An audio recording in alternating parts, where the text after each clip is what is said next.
Sir ఇప్పుడు చూసుకున్నట్టయితే గనక ప్రొఫెసర్ నాగేశ్వరరావు గారు ఏమన్నారంటే పవన్ కళ్యాణ్ మీద అమిత్ షా మీద ఒక ఎలిగేషన్ చేశారు.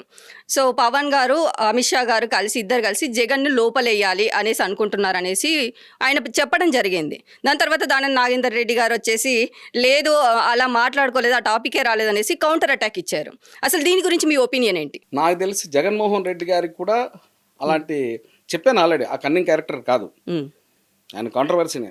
ఈ క్యారెక్టర్ ఒక చంద్రబాబు నాయుడు గారికి వర్తిస్తుంది. ఆ కన్నింగ్ అనేది ఆయన డిఎన్ఏ.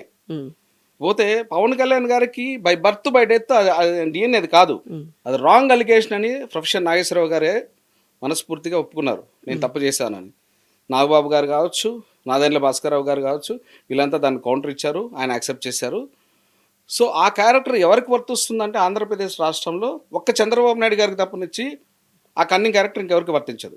నేను ఆయన మీద గడ్జితో మాట్లాడట్లేదు, ఆయన క్యారెక్టర్ అందరికీ తెలుసు, నేను గుర్తు చేస్తున్నా, అంతే అంటారు. 100%. వంగవీటి వారసుడు పవన్ గారు అనేసి చెప్పారు. ఇప్పుడు చూసినట్టయితే కనుక పవన్ గారు డూప్గా కూడా పనికొచ్చేలా లేరు అనేసి అంటున్నారు. మరి దీని మీద మీ ఒపీనియన్ ఏంటి? ఏమండి, వంగవీటి రంగా గారు మాకు దేవుడు, మా ఫస్ట్ దేవుడు.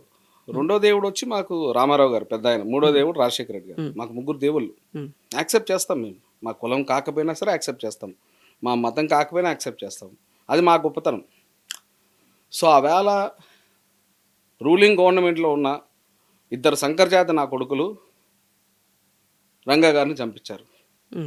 సో అది ఎవరు ఆ శంకర్జాతి నా కొడుకులు ఇద్దరు అనేది ఆంధ్ర రాష్ట్రానికి మొత్తానికి తెలుసు, తెలంగాణ రాష్ట్రానికి కూడా తెలుసు.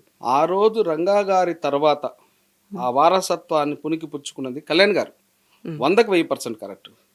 కాకపోతే ఆయన ఉన్న కన్ఫ్యూజింగ్ స్టేజ్లో మీరు ఇలా మాట్లాడుతున్నారు తప్పనిచ్చి, వన్స్గాన ఆయన కన్ఫ్యూజింగ్ స్టేజ్ నుంచి బయటకు వస్తే అంటే నేను ఒకసారి సీఎం అవుతాను, ఒకసారి నేను అవ్వను, ఒకసారి చంద్రబాబు లాంటి దుర్మార్గుడు లేడు, ఒకసారి చంద్రబాబు లాంటి మంచోడు లేరు అని ఈ కన్ఫ్యూజింగ్ స్టేజ్ కన్నా దాటి బయటకు వస్తే కళ్యాణ్ గారి గురించి కామెంట్ చేసే అర్హత రెండు రాష్ట్రాలు ఎవరికి ఉండదు, ఉండాల్సిన అవసరం కూడా లేదు.